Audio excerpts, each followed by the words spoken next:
Honestly, I want to review more Atari 2600 games, simply because of how basic and soothing they tend to be.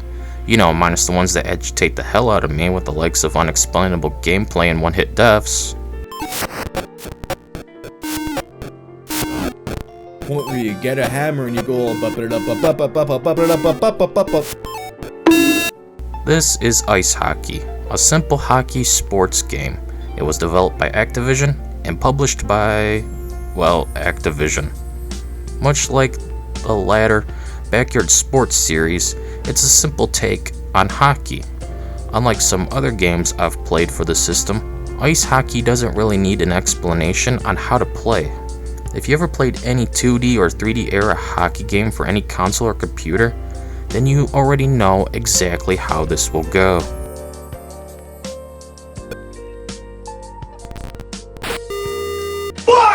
This is literally every hockey game after this one.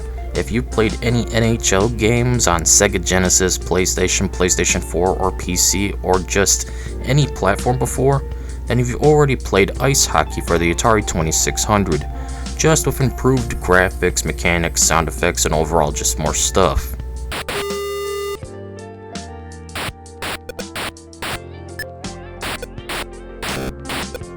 This is the Caveman NHL game made in Microsoft Paint. It also just works. There's nothing else to say than if you like hockey, let alone hockey games, then you'll know what to expect out of this game. It's just one player and a goalie versus another team of two. 2-on-2 ice hockey with not much else in the way of rules. So go ahead and beat your opponent down to get the hockey puck if you so want to, which is actually a whole lot of fun.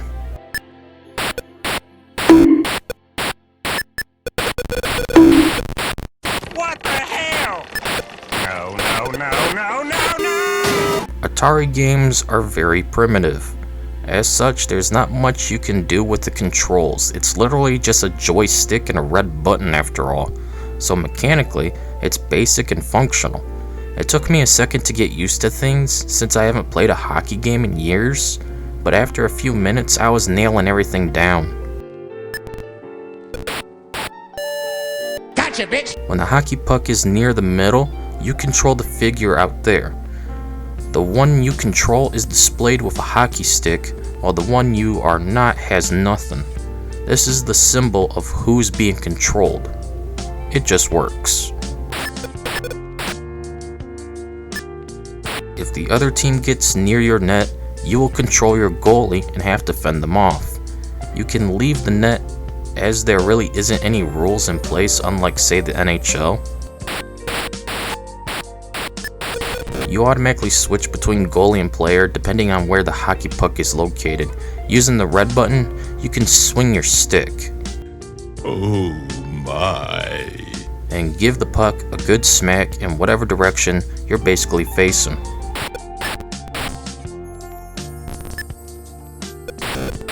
So like I said, it's just every hockey game ever.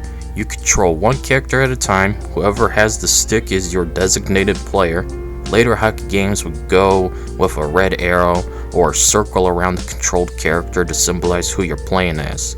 But here, this works within the limitations of the time period when Atari 2600 was a thing. This was back when the world was all about wood grain, shaggy carpets, waterbeds, and the worst thing invented by humanity since the atomic bomb, disco. I know, it's okay though, disco is dead, long since dead for decades, just like dubstep. It's a thing of the past that should never be brought back.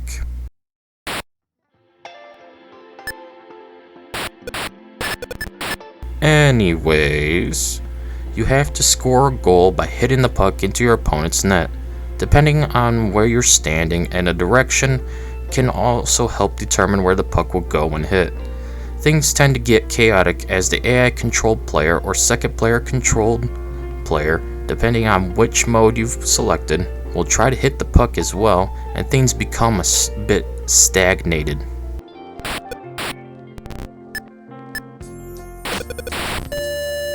I know you told your friend you're not The goal is to get the most points within the time limit. There doesn't seem to be a limit on your score where you win if you get a certain amount, so it's just a free-for-all for a short period of time. After that, it's over and nothing else happens.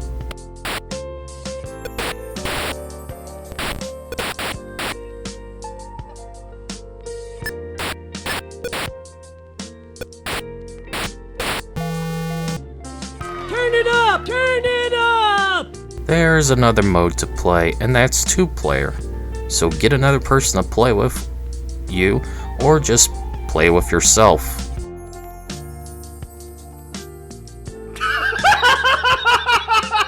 You know what I mean, for Christ's sakes. Okay, I get it.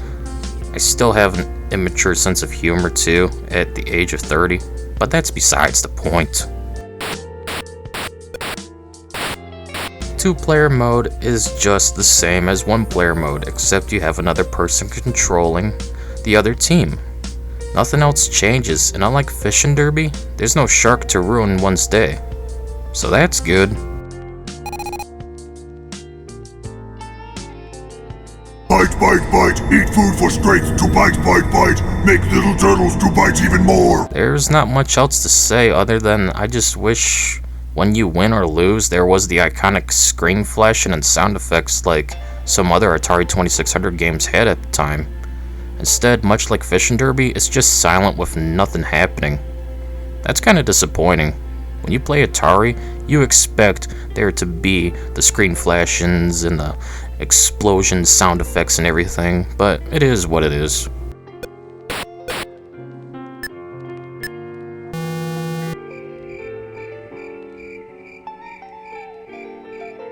At the end of the day, ice hockey for the Atari 2600 is just okay. Like all Atari games, they're nothing special, just primitive fun little gimmicks for a short period of time before you're bored again.